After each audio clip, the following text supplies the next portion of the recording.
Well, it wasn't too long ago that the comfort women were only known to scholars and human rights activists and some people who were connected to Asia. But now, as the words of President Obama last April made it clear, the comfort women are considered, and this I quote him, as a terrible, egregious violation of human rights.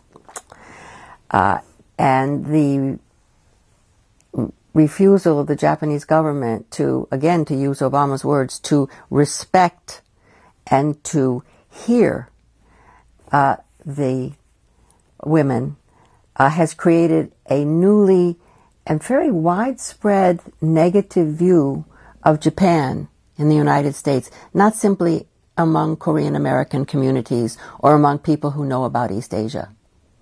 So now the comfort women are known, and so is the Japanese government's refusal to confront the issue. The question of whether there was coercion involved in the recruitment of the comfort women is just like the question of whether coercion was involved in keeping the comfort women in those comfort stations against their will, has absolutely no bearing on the issue of responsibility. I think it's pretty clear that responsibility lies in this case with the systematic violation of human rights, the human rights of women, and these are human rights which the world has now finally, I would say, finally recognized, both as crimes against humanity and as inhumane human rights violations. And it also doesn't matter that Japan was not the only country that harbored military brothels. The point of taking responsibility for the past is not so much about the past, is to prevent such violations from happening in the future. And that's what the UN is trying to do with its campaign for the elimination of violence against women. And all that is actually asked of the Japanese government, it seems to many of us, is to recognize the past as a token of responsibility for the future, which is to say, we will not do those things again. Is that so hard to say? Well, I think that the comfort women, the former comfort women, the comfort women themselves, have already contributed a great deal to the global understanding of the human rights and of women's rights. They did so by telling their stories, which was a very brave thing to do, I must say, and they did so by demanding justice and compensation, and they did so above all, I think, in calling for such violence against women to stop.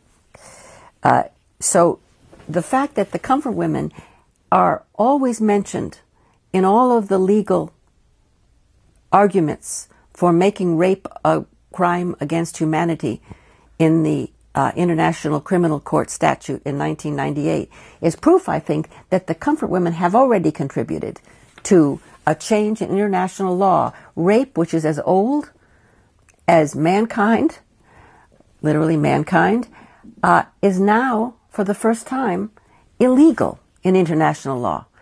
So the comfort women have already, I think, contributed. Now it remains for the Japanese government to do the right thing and recognize the change in our values, change in our practices, and change in international law.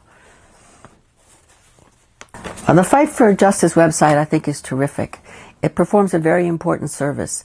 There's an awful lot of emotional and ideological and nationalistic language out there on the internet and in the media about the comfort women issue.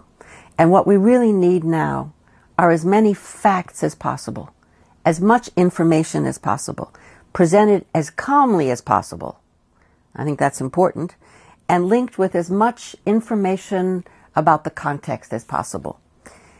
And so, from my point of view, the less advocacy, the more accuracy, the better. Because I think the facts speak for themselves. And this means, I think, in a website like Fight for Justice to acknowledge the facts on all sides, and to do so because they will stand for themselves, and not to get engaged in the quarrels over things that we cannot know, like numbers or precise details. We don't need to. We know enough.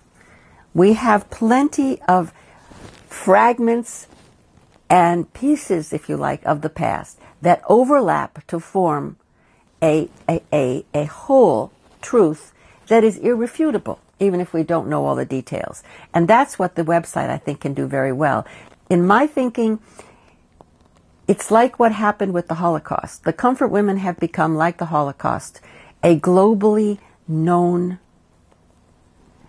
violation that speaks from the past to the future and changes the moral weight of the behavior of individuals, of nations, of international society.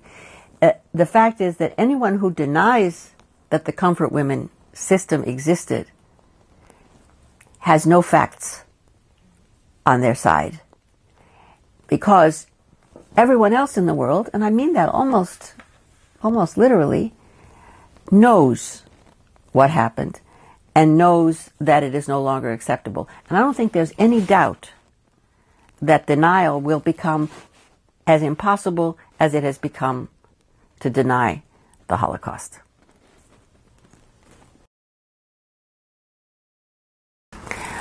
Well, first of all, you have to say one thing about the Japanese public, because as soon as the Mayor Hashimoto made that statement, the polls showed that 75% of the Japanese public were against that statement. So that says something about recognition among Japanese people.